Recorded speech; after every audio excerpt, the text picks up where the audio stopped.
ధరణి అప్లికేషన్లు June 4లోగా clear అని చెప్పేసి ఒక వార్త కనిపిస్తా ఉంది. పెండింగ్ లో ఉన్న లక్షన్నర దరఖాస్తులను పరిష్కరించాలని ప్రభుత్వానికి ధరణి కమిటీ సిఫార్సు చేసింది.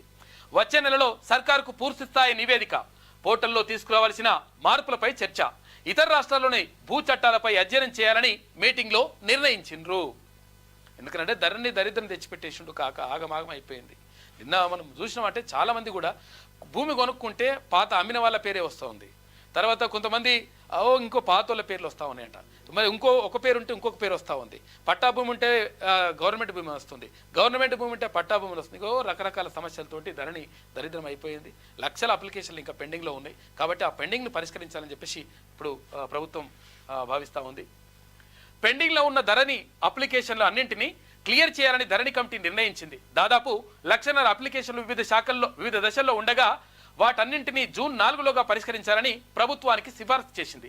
దీంతో కలెక్టర్లు, ఆర్డీఓలు, ఎంఆర్ఓలు ఇక రోజువారీగా ధరణి అప్లికేషన్లు క్లియర్ చేయనున్నట్టు తెలుస్తుంది. అయితే CCLA, revenue principal secretary Naveen Mittal కన్వీనర్గా ఏర్పాటైన ధరణి కమిటీ సమావేశం శనివారం సెక్రటేరియట్లో జరిగింది. ఈ సందర్భంగా వచ్చే నెలలో ధరణి కమిటీ పూర్తి స్థాయి నివేదికను ప్రభుత్వానికి అందజేయాలని సూత్రప్రాయంగా నిర్ణయించినట్టు తెలిసింది. రానున్న అసెంబ్లీ సమావేశాల్లో రెవెన్యూ శాఖ ధరణిపై వైట్ పేపర్ రిలీజ్ చేయాలని ప్రభుత్వం భావిస్తున్నది. ఈ నేపథ్యంలో వైట్ పేపర్ పై కమిటీలో చర్చ జరిగినట్టు సమాచారం. ధరణి కమిటీలో ధరణి పోర్టల్లో తీసుకురావాల్సిన మార్పులు, ఇతర రాష్ట్రాల్లో అమలవుతున్న భూ చట్టాలపైన చర్చించారు. కాగా గతంలో మార్చి 1వ తేదీ నుంచి 17వ తేదీ వరకు ధరణి స్పెషల్ డ్రైవ్ కొనసాగింది. తర్వాత లోక్సభ ఎన్నికల షెడ్యూల్ రావడంతో స్పెషల్ డ్రైవ్తో పాటు మిగిలిన పనులను రెవెన్యూ యంత్రాంగం పక్కన పెట్టింది. దీంతో కొంచెం ధరణి అవన్నీ కూడా అంటే ఇప్పుడు ఎలక్షన్స్ రావడం అంటే యాక్చువల్గా అన్ని క్లియర్ చేయాలని చెప్పేసి అనుకున్నారు. దీంతో ఇక్కడ రెవెన్యూ అధికారులు కూడా దానిపైన పూర్తి స్థాయిలో పనిచేసిండ్రు, రాత్రింబవళ్ళు పనిచేసిండ్రు వాళ్ళు చాలామంది కూడా.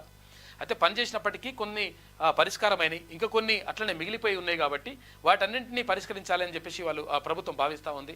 జూన్ 4వ తేదీ లోపల ఇవన్నీ కూడా చేయాలనుకుంటున్నారు. దానికి సంబంధించి కార్యాచరణ రూపొందించింది ధరణి కమిటీ.